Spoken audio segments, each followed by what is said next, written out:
So yeah, don't only use it in the moments when you need it. Practice it often, just various times. Just grab your puppy, even just play with them with one of their toys, get them a little bit stimulated, take their toy away and have them in the stand and practice the be still. I'll just review quickly with my puppy who's very tired. That's not even really a point. I'll try to do an outdoor video when he's a little bit more maybe rambunctious and show you kind of how I use it to bring him to a more thoughtful state. He's sleeping. I just can't even bother trying to get him up. Anyhow, so so keep practicing that one. It's really a game changer. It really helps you in lots of situations. So practice it. Remember, you want them to have 4 still feet. Not dancing around, not squealing, and give you a calming signal like a lip lick, or a yawn, or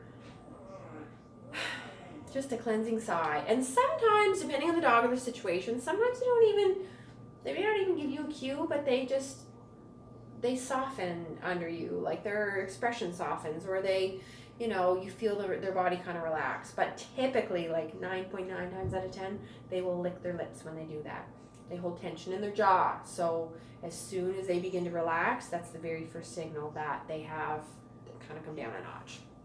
When they do that, it is of utmost importance that you actually step back, okay? So you take your hands off them. Initially, you're holding them by their collar here and rubbing constantly as a stimulation for them to either fight their way out of or think their way out of.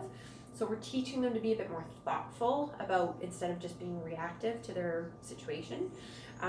So what I do is I tend to do this on leash and step on the leash when I'm teaching it. If I didn't have a leash and I wanted to release my pressure, I might still hold my collar, but just hold a little less and step away from the dog. But if I do have them on leash and I'm stepping on that leash, I will do my rubbing and holding, wait for the criteria, the lip lick, and the 4 still feet. And then I take my hands off, but I continue to step on the leash. So the treat, the reward, the click and treat, the mark and treat moment in that exercise is when they give you a calming signal and they are still. You release your pressure, okay? Release of pressure is actually nature's reward. Also, with that, and I know I did it in the demo when we were last together, teach your dog that after they have come to that thoughtful state of mind, that they come back and connect with you. So I do that with practice. I release after they've released, and then I call them. Hop, hop, come here, sit flat, stand, whatever they know how to do. Even if it's just basic eye contact and a sit, perfect. It's bringing them back to that connected state of mind where they can think, make a decision, perform a behavior, earn a reward, and they're still in that front brain. That's where it's at. By getting your dog into that calm state of mind and then asking them to work and maintain a bit of attention and feeding them is telling them that we like them there. It's telling them that we prefer them when they're connected. And there's more cookies, so it's all good. All right. So, couple more things to go through. I'm worried my video may cut off. I know it already did kind of like a little stop and restart, so hopefully we'll get through the rest. Jumping. I'll talk about that too. It's another pressure exercise. Again, follow the feel and be still are pressure exercises. This jumping is as well. I don't have any good demo for it because my dogs won't jump on me, but I'll give you a really good analogy of it. So dogs tend to jump on us because they naturally like to greet face to face. And often as baby puppies, we have encouraged them to do so. We hold them on our chest, we let them lick our faces like they naturally know how to greet. And then when they commit the crime of growing, we change the rules and we discourage them, and we don't like it as much when they jump on us. So jumping is all about pressure and negotiating kind of boundaries and spaces. So what happens when the dog jumps on you is they're kind of trying to occupy your space. They're putting pressure on you. So instead of backing away from them and perhaps responding to their pressure or turning away or pushing them away, walk into their space, okay? Walk directly into their space. That's how dogs deal with each other, to move them from one place to another. When I do that, I don't tend to talk to the dog. I don't tend to give them a command like off or down or anything. I don't want this to be a command for my dog. I want them just to understand that this is how they should greet people. That if they are rude, if they put their feet on people, people are going to take their space right back. And I do this right out of the gate with my puppies. I know I'm sure I mentioned it when we were together last time. Anytime I bring out a dog or a puppy for a demo on the floor in a normal group class situation, I expect that they're all going to jump on me. They're here because they're trying to learn how not to do that. So I'm always prepared for when I grab a dog and then I stop. I suspect that dog's going to want to come in and jump on me. So I'm already ready with some forward pressure. And you'll see me when I'm doing a demo with a class dog, and I'll usually do a lot of like rocking back and forth because I'm talking about my lesson, but I'm being mindful and I'm paying attention to the dog I have here, and I'm just trying to, as I'm explaining things, give them the message that you just need to stay in your space, and I'm going to keep reminding you that you need to stay in your space. And I do that just by stepping into them, and when they back off, I step back. So dogs and class dogs tend to get a really good understanding of me early on that I don't want their feet on me, and they learn to respect that. And I will feed them for it too at some point, but not right away. So yeah, with this exercise, there's no food involved. Again, the release of pressure is nature's reward.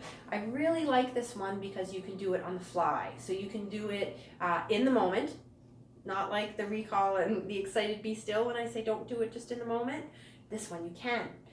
It's actually made just for that because there's no prep involved. You don't have to have cookies or a leash or anything. You just need to have you and a dog that wants to jump on you. So, and even get your puppies into the habit of just being met with your pressure when they come towards you. Certainly that's what I did with Riggs. He's a very clingy dog. It's kind of how he's made. It's just part of his makeup. So even with him, and I still tell everybody who greets him, please just walk into him a bit. He may want to jump on you. Please just pressure into him. He'll go right up to them and touch their body. He doesn't jump on them, but he'll like kind of slide down their leg and just sit there like, hi, how are you? So would I love him to give people just a little bit more personal space? Sure, I would. I do kind of wish that he wouldn't just try to become liquid onto their body, but he's not actually jumping on them. So for him, that's probably the best that I will get, and he's being as polite as he can be. He's not putting his feet on. He's just sidling up next to people and getting some attention. So expect that your puppies are going to jump on you and already meet them with a bit of forward pressure. So for active jumping, when it's actually happened,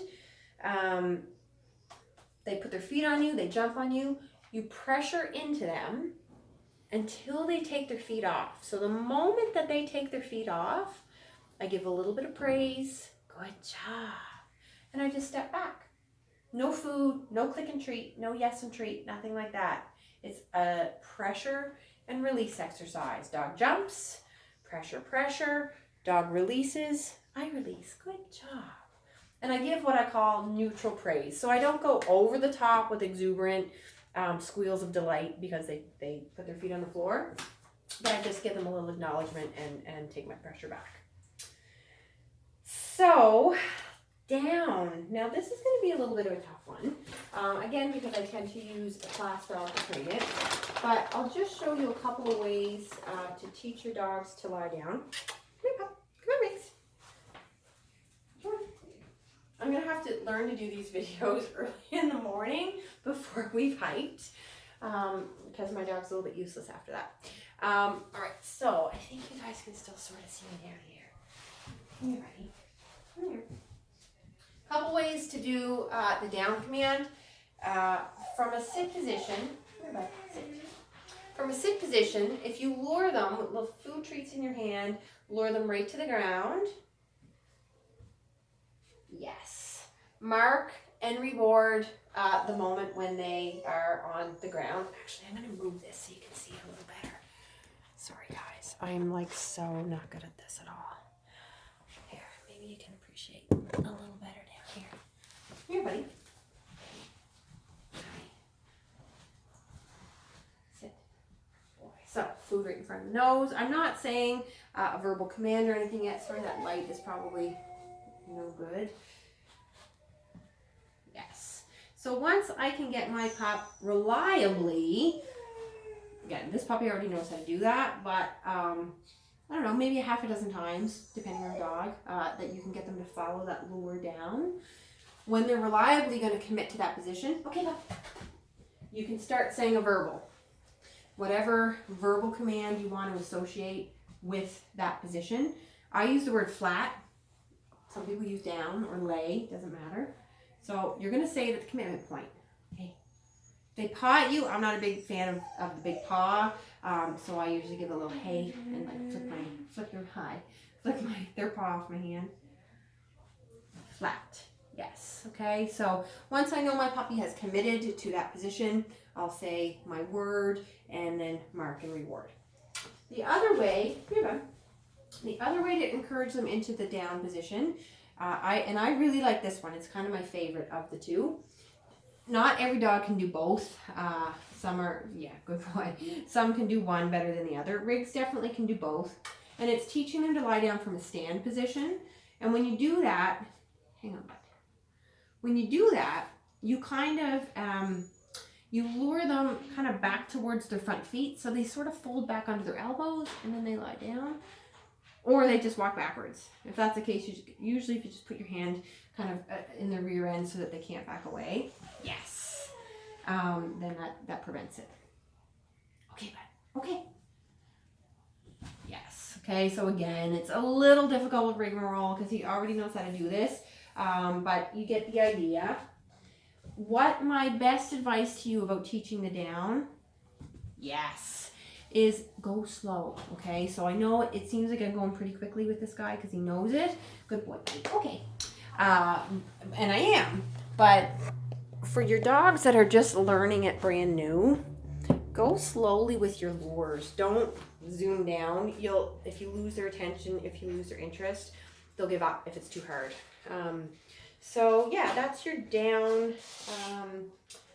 lure. What I tend to do when I'm training my down, I really tend to do I'll do a little bit of luring, and then I also do a bit of shaping. So shaping involves capturing your dog's natural choice to do something, marking that moment and rewarding it. So for instance, with Riggs, I just practiced a couple flat behaviors with him.